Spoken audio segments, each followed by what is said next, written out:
ng bayan, maasahan anumang panahon. Magandang araw po sa ating lahat. Narito na ang pinakahuling update sa magiging lagay ng ating panahon sa susunod na 24 oras. Sa kasalukuyan ay wala na tayong minomonitor na bagyo sa loob ng ating area of responsibility. At si dating bagyong Emong ay huli na lamang namataan sa 875 kilometers hilagang silangan ng extreme northern Luzon. Taglay nito ngayon ang lakas ng hangin na umaabot sa 45 kilometers per hour malapit sa gitna at pagbugsong umaabot na sa 55 kilometers per hour. Ang kilos nito ngayon ay almost stationary o halos hindi ito gumagalaw.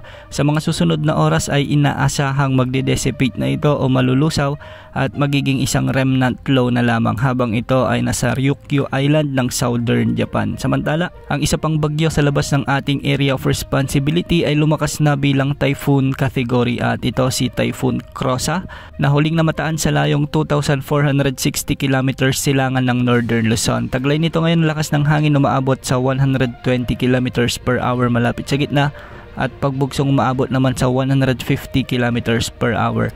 Kumikilos ito ngayon ng hilaga-hilagang silangan sa bilis na 20 kilometers per hour. Dahil dito, hinihila ng mga bagyong ito ang habagat na nagdadala naman ng mga pag-ulan sa kanlurang bahagi ng ating bansa. At dahil nga sa habagat, asahan na ang pabugso-bugsong pag-ulan o kalat-kalat na pabugso-bugsong pag-ulan sa Ilocos Sur, La Union, Pangasinan, Zambales, Bataan at Occidental Mindoro. Ang mga lugar na ito ay posibleng makaranas ng mga pagbaha o pagguho ng lupa kung may mga umiiral na katamtaman at malalakas na pag-ulan.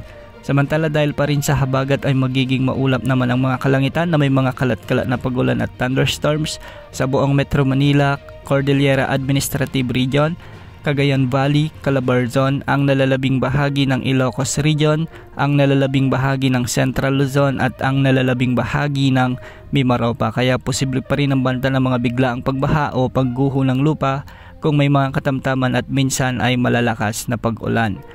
Para naman sa nalalabing bahagi ng ating bansa ay magiging bahagyang maulap hanggang sa maulap ang mga papawirin na may mga isolated rain showers and thunderstorms. Dulot pa rin ito ng southwest monsoon at hindi rin inaalis ang banta ng mga biglaang pagbaha o pagguho ng lupa kung may mga umiiral na severe thunderstorms. Samantala ngayong araw may nakataas na weather advisory ukol sa epekto pa rin ng southwest monsoon kaya ngayong araw posible ang mula 50 hanggang 100 mm na pag-ulan sa mga lalawigan ng Ilocos Sur, La Union, Pangasinan, Zambales, Bataan at Occidental Mindoro.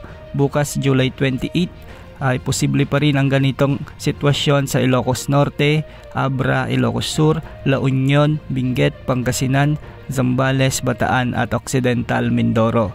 At pagsapit naman ng araw ng Martes, July 29 ay ganitong panahon pa rin ang inaasahan na magdadala ng mula 50 hanggang 100 mm na pag-ulan sa Ilocos Norte, Abra, Ilocos Sur, La Union, Benguet, Pangasinan, Zambales at Bataan. Dulot pa rin ito ng pag-iral ng hanging habagat o southwest monsoon.